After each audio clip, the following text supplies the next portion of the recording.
What is the best class in Dark and Darker for new players? Now, we aren't going to be considering Bard or Warlock for this because you need to buy them with these stones. We're just going to be considering the 6 starter classes that everybody has, and the answer is going to be Cleric. Now, why is Cleric the best starting class for new players? Simple. Cleric has healing. Lots and lots and lots of healing. And we're going to be focusing on solos for this. However, in trios, Cleric is very powerful too, and you've got team support in that situation.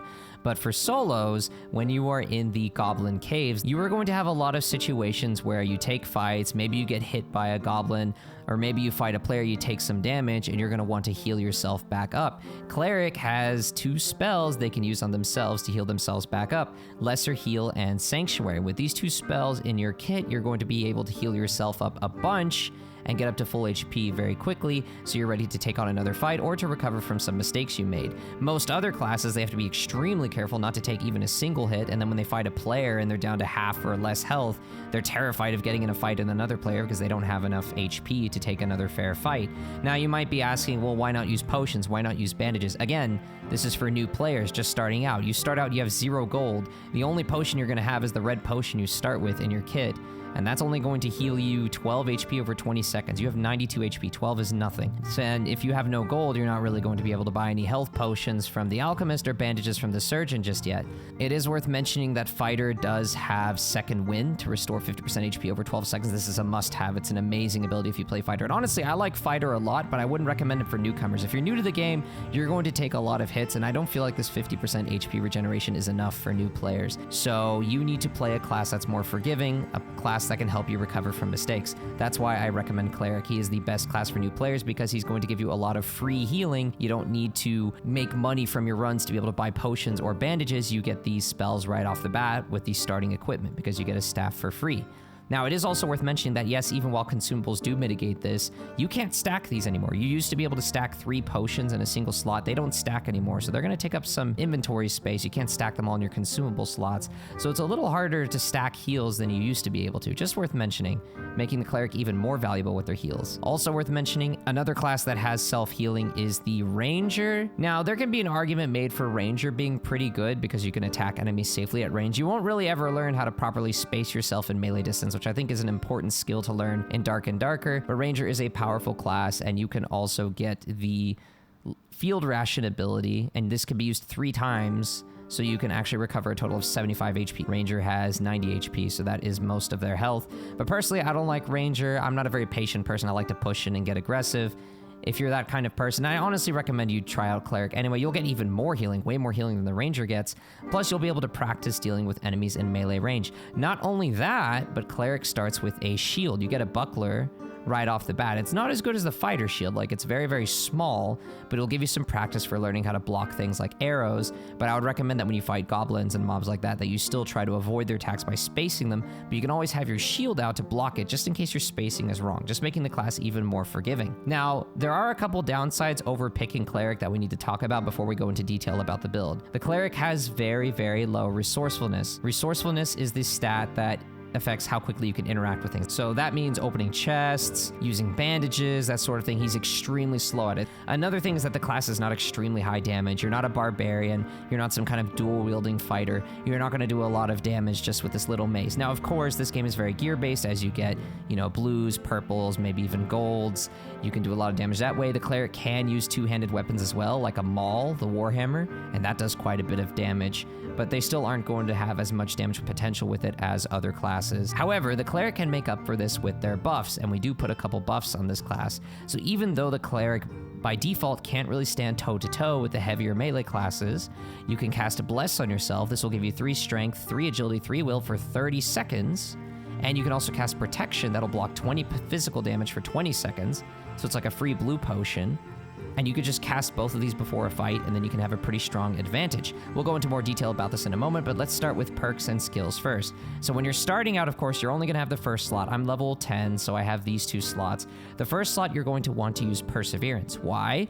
It reduces all types of incoming damage by 3. So if you're getting hit with a lot of weak attacks, like, say, daggers, knives from rogues, this is going to help you out a lot. But what it also helps you with that a lot of people don't know about, this reduces all types of incoming damage. That includes poison, and a lot of enemies in the goblin caves inflict poison. With the goblin swordsman, I think the goblin axemen also inflict poison, and the archers, the centipede mob also inflicts poison. This is going to reduce the damage of each tick of poison by 3. It's not going to drop to 0, but the damage will be minimized to 1 so that you're taking as little damage from poison as possible. 56, 55, 54, 53, 52, 51, 50, and that's where it stops. So you can see I'm only taking 1 damage per tick of poison.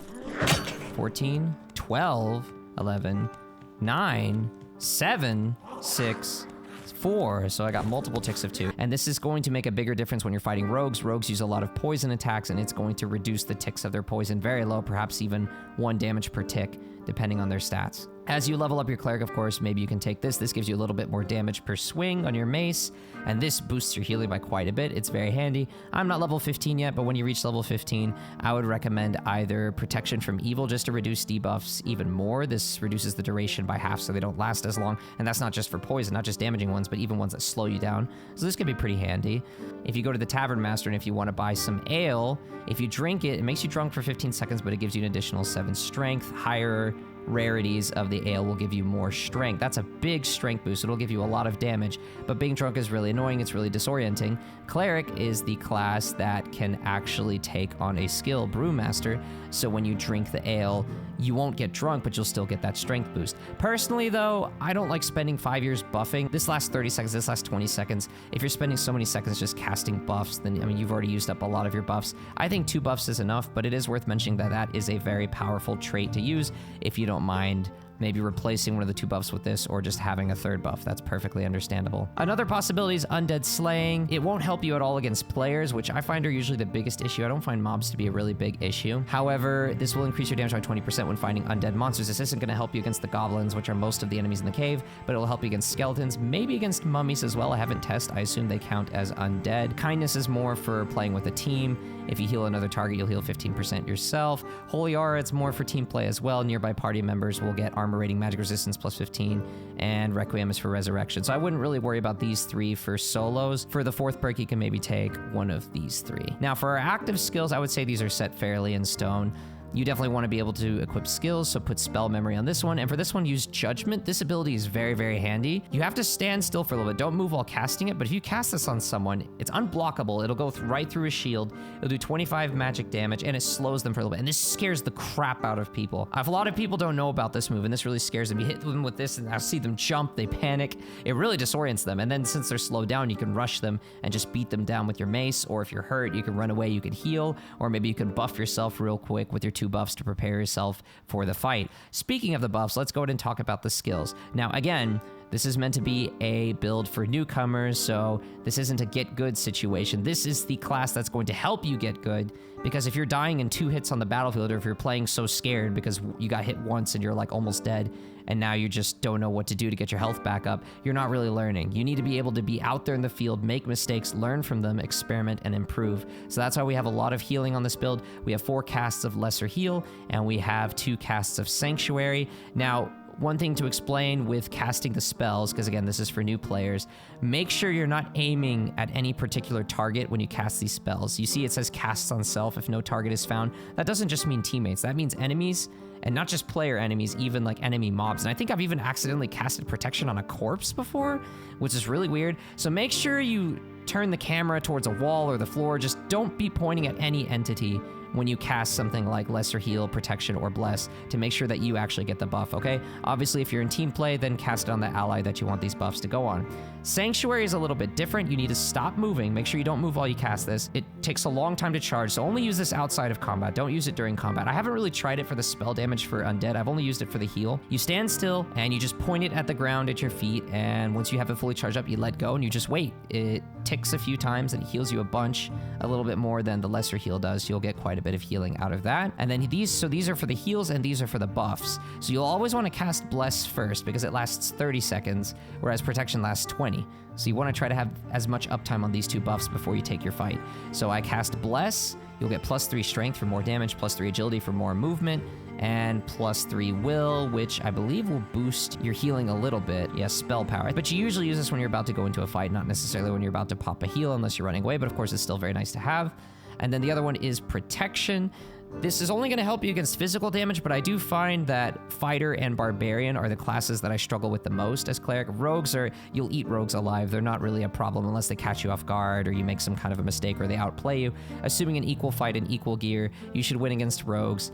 And then Rangers, I mean, you have a shield, you have protection buff against their arrows, and you have a lot of self-healing. And Rangers are hitting you at range, so I mean, if a Ranger gets a good shot at you, just take cover and pop the heals. See, normally if a Ranger hits you, you're hurt, and then it just kind of ruins your entire run. You don't know what to do, but you could just heal yourself up with Cleric and then either just run away or chase them. It just depends on the situation. By the way, I just wanted to mention, some people are going to say, oh, well, you can rest, right? Every class has the capability to rest to regain some of their HP. Yo, rest is not great. It's very, very slow, and the game moves fast. The zone is constantly moving. When you rest, you're very, very vulnerable. You're not able to open chests, and you have to like do it in a special spot where you know someone's not going to see you, where a mob isn't going to aggro to you. Resting is just not very convenient. It's very, very difficult to do in solo, and it wastes so much time. It's so much faster to be able to just cast a quick spell and immediately get back in the fight. Very, very useful. And, oh yeah, and it's worth mentioning, Warlocks are not really a problem. Bards, I've never really had a problem with. Wizards, they can be a bit troublesome sometimes, but just pop your heals when you need them and pressure them. You will usually delete them at close range. The biggest issues I've had are Fighters and Barbarians. That's where I feel like Protection will come in very handy. It would be nice to get Divine Strike onto the build. There have been times where I've tried to replace Protection with Divine Strike, but as you can see, the base knowledge is not enough. Knowledge is what allows you to store more spells. You get more spell memory capacity. So you would need at least one more knowledge or some other modifier that increases your ability to equip more spells to be able to have room to have Divine Strike. Heck, if you have enough knowledge, you could even do both of them. You could have the Protection, Divine Strike, and Bless. But again, remember, this is 20 seconds, this is 20 seconds. So 30, 20, 20. I mean, you also got to run up to the enemy because you're not casting this in the enemy's face. So it takes the time spent casting the buffs and the time spent to reach the enemy, and then the fight takes a certain period of time. You don't want your buffs to expire mid-fight. So I really feel like 2 buffs is the sweet spot. And yeah, Divine Strike is a tier 3, whereas Protection is tier 1. So it's much cheaper to fit in. I'm trying to make this work with base stats so that new players can use it without needing any particular gear or needing any kind of gold to make this build work. Obviously, as you make more gold, you can add some potions, bandages, you can buy better gear, you can get yourself a better mace. I've actually heard the Morning Star is better than the Flaying Mace, so you can buy yourself a nice Morning Star, maybe green, blue tier, purple. You might even try the Maul or the Quarterstaff. I haven't really messed around with them too much. And you could replace your magic staff with a spell book, which is better. Maybe get yourself some better armor, some trinkets at the end of the day. But I want to make this build in such a way so that new players starting from scratch with 0 gold can still do very well for themselves. And while getting the footage for this video, I was repeatedly using the starter gear, and I mean, the game just came out yesterday. I already have almost 1,000 gold, and a lot of that gold was spent also buying these bags, so I'm doing pretty well. So this definitely works. I definitely suggest this build. Divine Strike is kind of nice, but it doesn't really fit, and I do find that maybe Protection will work just about as well while being cheaper, so you can keep both the heals. You might think lesser heal is enough, and if it's enough for you, by all means go for it, but I do often find that I actually need both of these heals. Sanctuary I use outside of combat if I need like a bigger heal, and lesser heal I can kind of just take cover real quick, pop a quick heal, or maybe just run away, pop the quick heal, and keep running. It could be used more as an in-combat heal, whereas this one is more out of combat, but I rarely run out of healing when I have both of these unless I make some serious mistakes. I don't really find most of these other spells very useful. It is worth mentioning Holy Light is pretty cool. You can't really use this as a self-heal. However, you can do 100 magical damage to an undead target. I've one-shotted skeletons with this. I tried it on the mini-boss one. I don't know if it was really working. I don't know if this is blockable, but I one-shotted basic skeletons with this skill. I mean, it's cool, but you don't really need it. I didn't really get Locust Swarm to do a whole lot of damage. I think you need a lot of will to really make this powerful. I wasn't really too impressed with it from the start. Earthquake is kind of cool, but again, these are really expensive. You get 2 casts, and you can't move while casting them. It's kind of tricky to make them work. And Resurrection is, of course, for multiplayer. One more thing to mention, just in case you bought the Founders Edition, I don't necessarily recommend you put on Skeleton because, again, your biggest threat as this class is going to be Barbarians and Fighters. So you definitely don't want to lower your armor rating. Granted, I mean, it's not going to make that much of a difference. If you want to look cool, go for it by all means. but if you really want to optimize, I wouldn't really put on the skeleton skin. And that's pretty much it. If you found this video helpful, please like and subscribe. It helps out a lot. I'll see you in the dungeons.